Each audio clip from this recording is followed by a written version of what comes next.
அனைவருக்கும் வணக்கம்.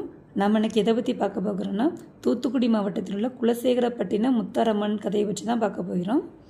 குலசேகர பாண்டியன் என்கிற பாண்டிய மன்னன் நாட்டை விரிவுபடுத்த தனது சிற்றரசரிடம் போரிட்டு தனது ஆதிக்கத்தை மதுரை முழுவதும் பரப்பினார்.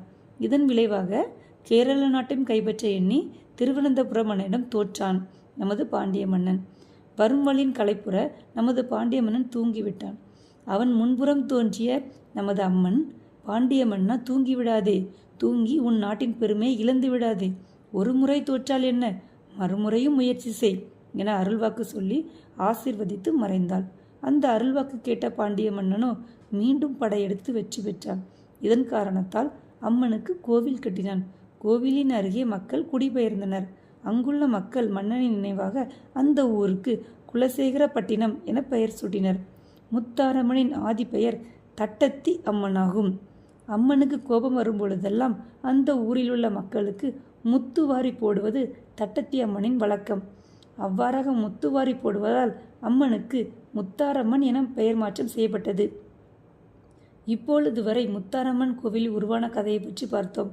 இனி அந்த கோவிலின் கருவூலத்தில் அமைந்துள்ள முத்தாரம்மனின் பீடத்தை பற்றி பார்ப்போம். முன்பொரு காலத்தில் வியாபாரிகள் தோணிகளில் சரக்குகளை எடுத்துக்கொண்டு வியாபாரம் செய்து வருவது வழக்கம்.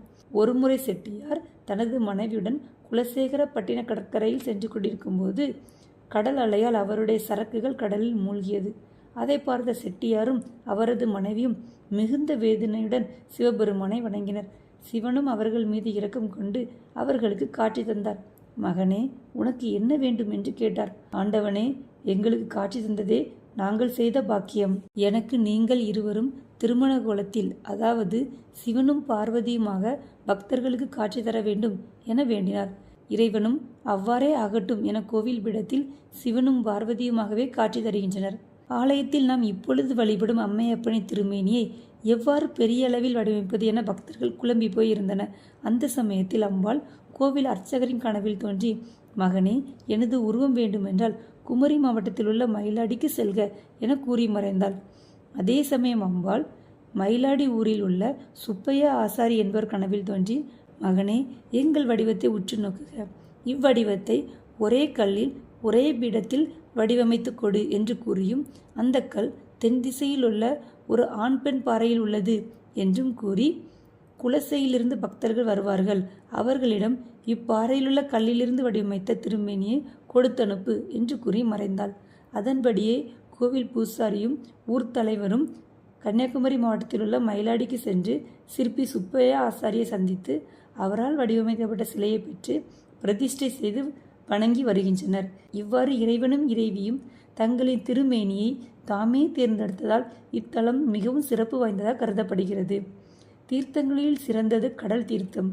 புண்ணிய நதிகள் அனைத்தும் கடலில் கலப்பதால் அதை மகா தீர்த்தம் என்பர்.